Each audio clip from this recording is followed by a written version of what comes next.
नमस्कार साथियों, आज मैं मैरिटल सेक्स के बारे में बात करूंगा।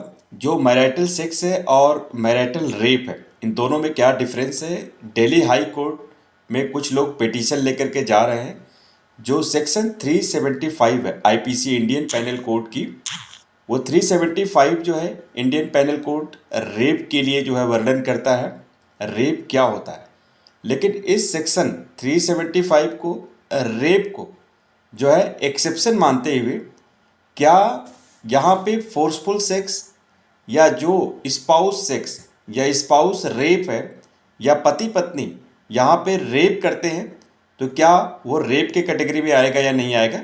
इसके ऊपर मैं आपको आर्टिकल या सेक्शन 375 आईपीसी की जो है धारा, वो रेप का क्या वर्णन करती है, और इसके अलावा जो है मैरिटल रेप क्या क्रिमिनल ऑफेंस होना चाहिए, जैसा कि न्यूज़ में भी आ रहा है और हाई कोर्ट में भी इस पे आईपीसी की धारा को चैलेंज भी किया जा रहा है।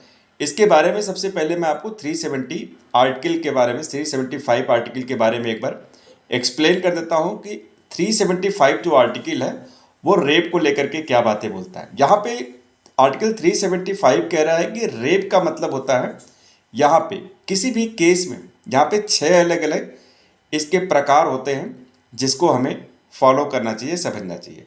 पहला जो है, अगर रेप होता है अगेंस्ट हर विल, किसी भी महिला की इच्छा के विपरीत हम अगर यहाँ पे जा रहे हैं तो ये रेप माना जाएगा।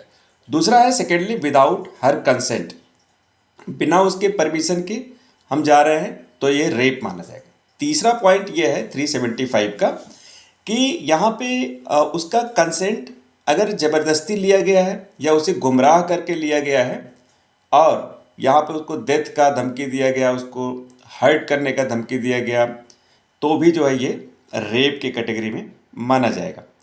चौथा जो पॉइंट है, अगर किसी महिला से कंसेंट लिया गया, सहमति ली गई और उस कंसेंट में जो है यहाँ पे, लेकिन वो आदमी वो मैरिड नहीं है उस वीमेन से, और किसी भी तरह से कंसेंट में अगर यहाँ पे सेक्सुअल इंटरकोर्स होता है तो ये रेप के कैटेगरी में आएगा।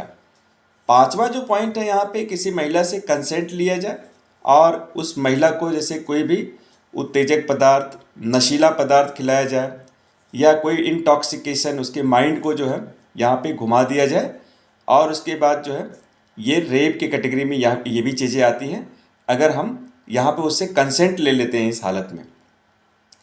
और जो छठा पॉइंट आता है यहाँ पे, विद और without her consent and when she is under 16 years of, अगर 16 साल से कम है वो, और यहाँ पे जो है आप देखेंगे कि वो भी जो है एक रेप का कैटेगरी में आता है। जैसा कि बाल जो विवाह है हमारे देश में, उसके अंदर भी इस तरह की बहुत सारी कमियां रही।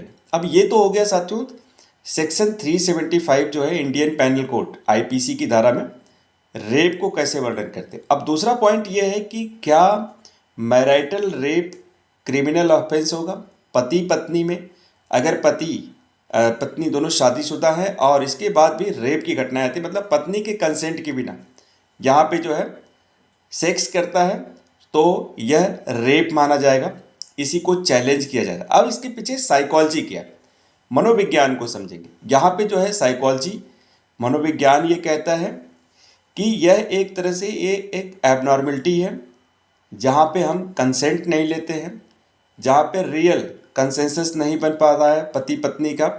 यह एक एबनॉर्मल बिहेवियर होता है, एक असामान्य व्यवहार होता है। इसलिए हमें यह हमेशा ध्यान रखना है कि किसी भी तरह से अगर इसमें आप देखेंगे सेक्स के केस में या पति पत्नी के केस में अगर बिहेवियर नॉर्मल नहीं तो ये हमेशा रेप का केस माना जाएगा। अब दुनिया के अंदर देखेंगे, अभी इंडिया के अंदर लॉ नहीं आया, लेकिन दुनिया में बहुत सारे ऐसे कंट्रीज़ हैं जहाँ पे इससे रिलेटेड लॉ है। Marital rape should be criminal offence, इससे रिलेटेड जो है इससे बहुत सारे जो है इसके प्रावधान हैं। जैसे कि आप देखेंगे अफ़गानिस्तान की अगर बात कर लें, वहाँ पे भी 22 धाराएं महिला के खिलाफ, अगर हम किसी तरह से एक्सप्लॉयटेशन या उससे ज़बरदस्ती मैरिज करते हैं, फोर्सफुल मैरिज करते हैं, ह्यूमिलिएशन है, ये भी है। अगर अल्बानिया की बात करें, वहाँ पे भी जो क्रिमिनल कोड है, वहाँ पे 2012 में 2013 में इसको मैरिटल रेप को जो है रेप माना गया। इसके साथ साथ अल्जीरिया एक देश है, यहाँ पे भी मैरिटल रेप, स्पाउस रेप को माना जाता है। अंगोला है, यहाँ पे वहाँ पे भी लीगल है। इसके साथ एंटीगुआ, सेक्सुअल ऑफेंस 1995 में जो है इसको जो है इंक्लूड कर दिया गया रेप के डेफिनेशन में, जो स्पाउस जो है रेप है। And with a female person who is not his wife, अगर उसकी वाइफ नहीं है तो ये, तो पूरी दुनिया में सारी कंट्रीज जो है रेप को डिफाइन करती हैं और स्पाउस रेप को भी डिफाइन करती है। तो साथियों, यहाँ पे जो आज का जो सेशन था, यहाँ पे पर्पस ये था कि इस एबनॉर्मलिटी को, इस क्लैरिटी को समझें, साइकोलॉजिकली स्ट्रांग बने, हेल्दी इंडिया बनाएं, देश को हेल्दी बनाएं। तो इसी के साथ इस सेशन को वाइंड अप करते हैं। चैनल को सब्सक्राइब कीजिएगा, वीडियो को शेयर कीजिएगा। लगातार साइकोलॉजिकल एस्पेक्ट पे ढेर सारी इंपॉर्टेंट वीडियोस हम लेकर के आपके बीच में आते रहेंगे। Thank you.